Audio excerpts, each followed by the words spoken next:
Chapter 6. Somehow, I wind up standing in Angelo's crowded foyer for nearly 20 minutes while half a dozen two-legged people sit. Unbelievable, Fiona whispers as we finally follow the hostess to a table. What is wrong with people? It's okay, I tell her, but I'm relieved to be seated. Relieved to have left the foyer and the awkward glances of a mom who wouldn't actually look at me and her kid who wouldn't stop. We open our menus, but it's just a formality. I'm getting the lasagna. She's getting the eggplant parmesan. Oh, she says, snapping her menu closed. They've added Mandarin chicken salad to the lunch menu. They have? I ask, searching the menu. She laughs. Not here, at school.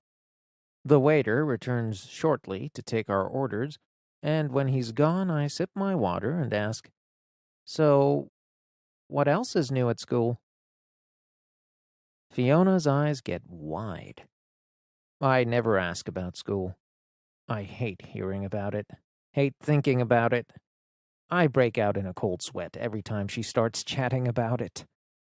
She reaches across the white tablecloth and nearly knocks over the single carnation centerpiece as she grabs for my wrist. You're coming back? Really? You're ready? She bounces in her seat. Finally, finally, finally! I look down. I don't know if I'll ever be ready. I glance at her. But I think I'm ready to try. She bounces again, saying, Tomorrow would be perfect.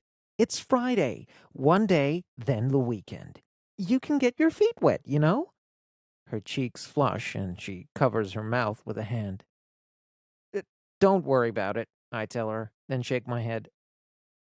But tomorrow? The thought sends me into a panic. Look, she says softly, you can put it off, but that'll just make it worse. I think about this, about what Kaylee said, about how I've pushed away everyone I know because I'm always thinking, no. Finally, I give a little nod and say, It would only be one day. And then I'd have all weekend to get over people staring or ignoring or putting their foot in their mouth. I grin at her. Yeah, that too. So is this a yes? I take a deep breath. This is a maybe yes. Fiona laughs. That's a big improvement over absolutely no. The waiter brings some steaming bread, which I'm happy to dive into. So, I say, catch me up. Fiona grabs some bread. Oh, well, first off, everyone misses you. They ask me every day how you're doing. Really? It comes out quiet, like I'm hurt, which I guess I kind of am. Fiona leans forward. Of course they do. I shrug. She frowns a little. When you're gloomy and won't talk to people, they don't know what to do, okay? It's not their fault. I look away. I know. So yes, everyone misses you and asks about you and wants to know when you're coming back. She eyes me and says, Gavin's asked about you at least 3 times.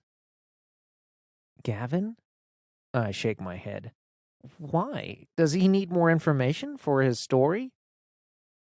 He seems sincere, but... Her voice trails off and she scowls. But what?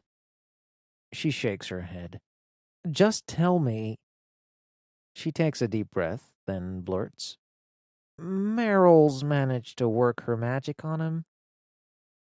I feel myself flush. They're going out?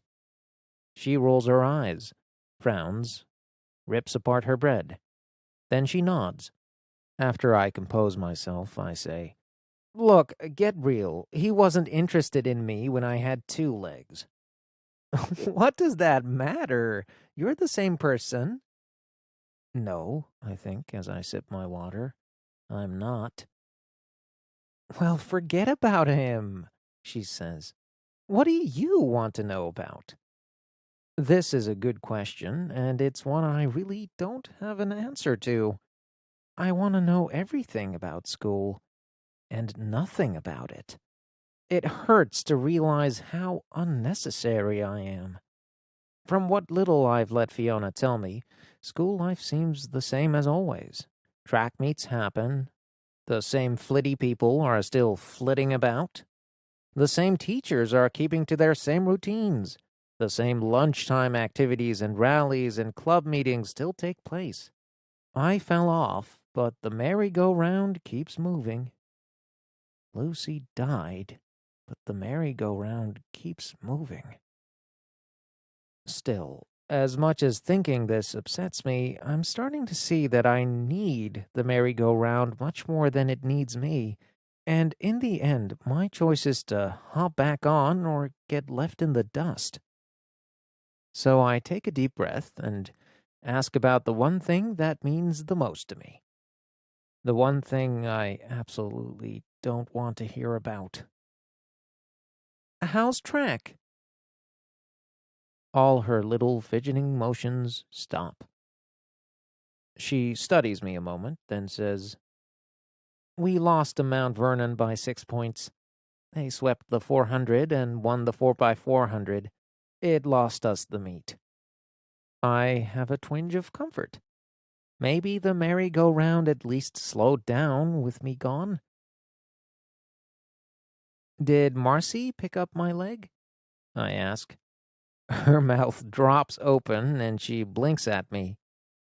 I blink too, realizing what I've just said. I meant my leg of the relay. I know what you meant, she says, and her face is twitching all over the place. I snicker, then blurt out, Did she pick up my leg? And suddenly we're both hysterical. I wipe my eyes with my napkin, and somewhere inside me I can feel a shift. I'm turning a corner, leaving one long, hard section of track behind me. I smile at Fiona. It feels so good.